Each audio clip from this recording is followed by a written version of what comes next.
আকাশবাণী খবর পড়ছি চঞ্চল ভট্টাচার্য। প্রথমে বিশেষ বিশেষ খবর। বাজেট অধিবেশনের প্রাক্কালে নতুন দিল্লিতে আজ সর্বদলীয় বৈঠক অনুষ্ঠিত হবে।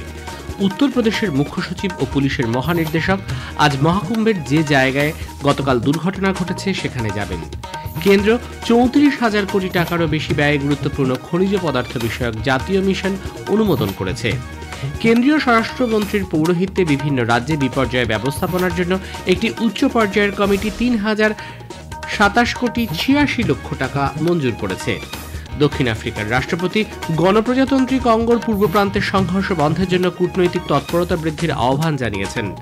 ৩৮তম ন্যাশনাল গেমসের দ্বিতীয় দিনে ৫টি সোনা জিতে পদক তালিকার শীর্ষে রয়েছে কর্ণাটক। আসছে বিস্তারিত খবরে। বাজেট অধিবেশনের প্রাক্কালে নতুন দিল্লিতে আজ সর্বদলীয় বৈঠক অনুষ্ঠিত হবে। অধিবেশন চলাকালীন সংসদের কাজকর্ম সুষ্ঠুভাবে চলার জন্য সরকার বিভিন্ন দলের নেতৃবৃন্দের সঙ্গে আলোচনা করবেন এবং তাদের সহায়তা চাইবে। ৩১শে জানুয়ারি রাষ্ট্রপতি দ্রৌপদী মুর্মুর অভিভাষণের মধ্য দিয়ে এই অধিবেশন শুরু হবে। ওই দিনই অর্থমন্ত্রী নির্মলা সীতারামন অর্থনৈতিক সমীক্ষা পেশ করবেন। শনিবার ২০২৫-২৬ অর্থবর্ষের বাজেট পেশ করবেন তিনি। লোকসভা এবং রাজ্যসভায় রাষ্ট্রপতির অভিভাষণের ওপর ধন্যবাদসূচক প্রস্তাব নিয়ে আলোচনা হবে সোমবার। বাজেট অধিবেশনের প্রথম পর্ব চলবে ১৩ই ফেব্রুয়ারি পর্যন্ত। দ্বিতীয় পর্ব শুরু হবে ১০ই মার্চ থেকে, চলবে ৪ঠা এপ্রিল পর্যন্ত। আর এবার মহাকুম্ভের খবর।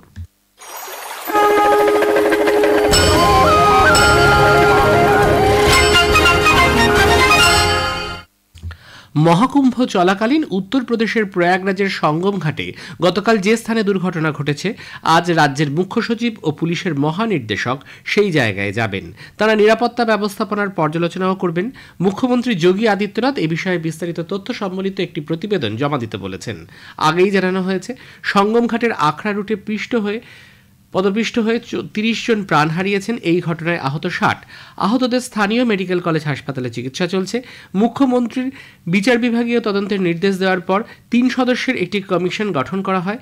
এই কমিশন দুর্ঘটনার কারণ অনুসন্ধান করা ছাড়াও ভবিষ্যতে যাতে এই ধরনের ঘটনার পুনরাবৃত্তি না ঘটে সে বিষয়ে কিছু পরামর্শ দেবে।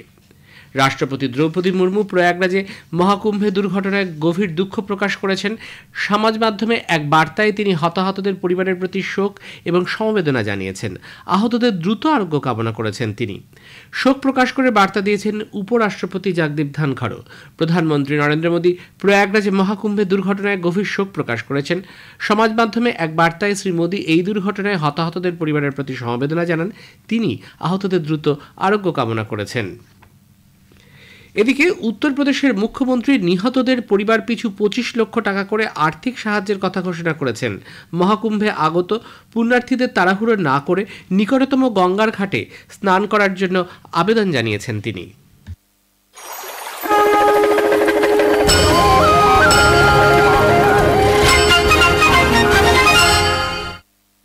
কেন্দ্র ৩৪,০০০ কোটি টাকার বেশি ব্যয়ে গুরুত্বপূর্ণ খনিজ পদার্থ বিষয়ক জাতীয় মিশনের অনুমোদন দিয়েছে।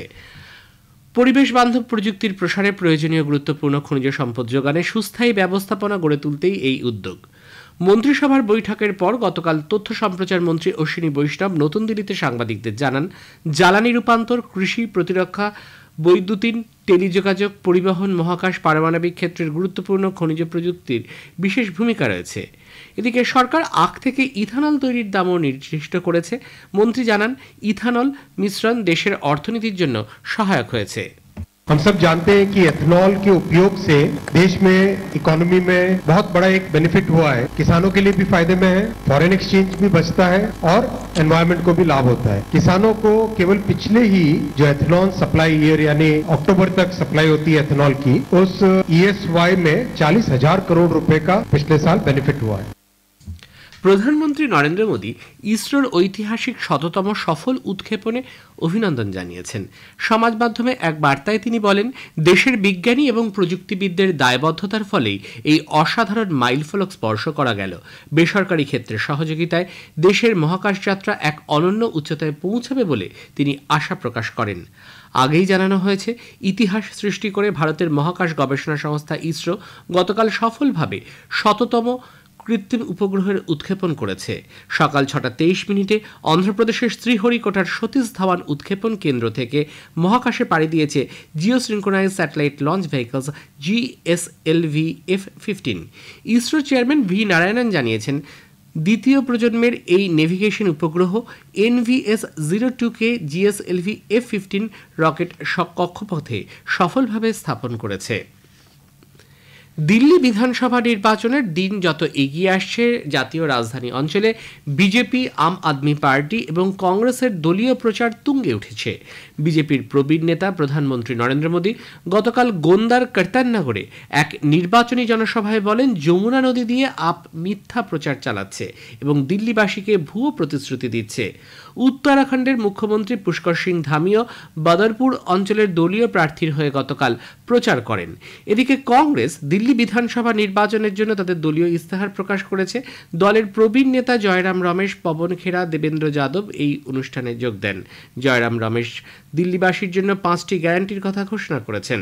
শহরে ক্রমবর্ধমান দূষণের বিষয়টিকে উপেক্ষা করার অভিযোগে বিজেপি এবং আপের কঠোর সমালোচনা করেন তিনি।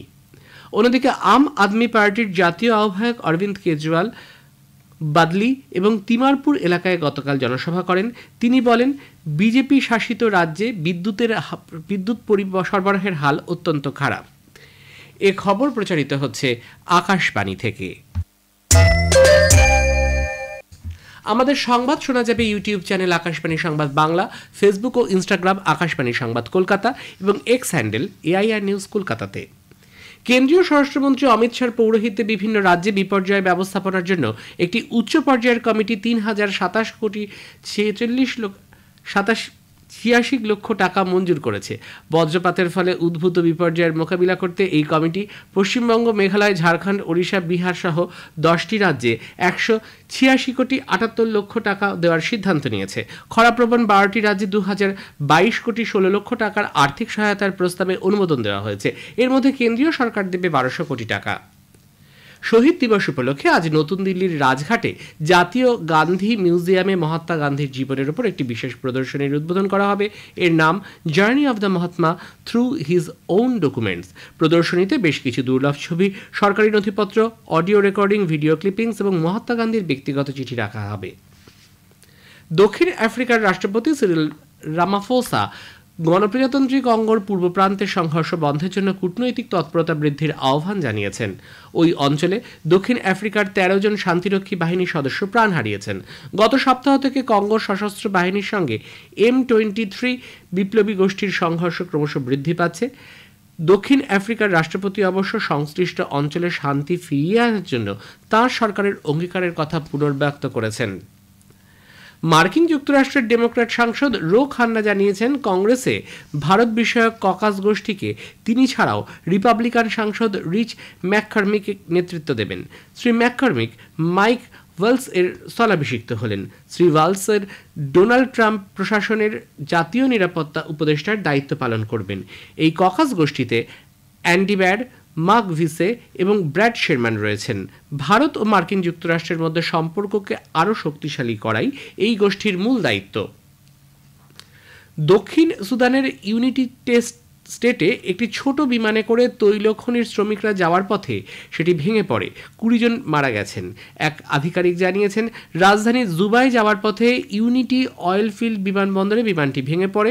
যাত্রীরা সবাই গ্রেটার পায়োনিয়ার অপারেটিং কোম্পানির শ্রমিক।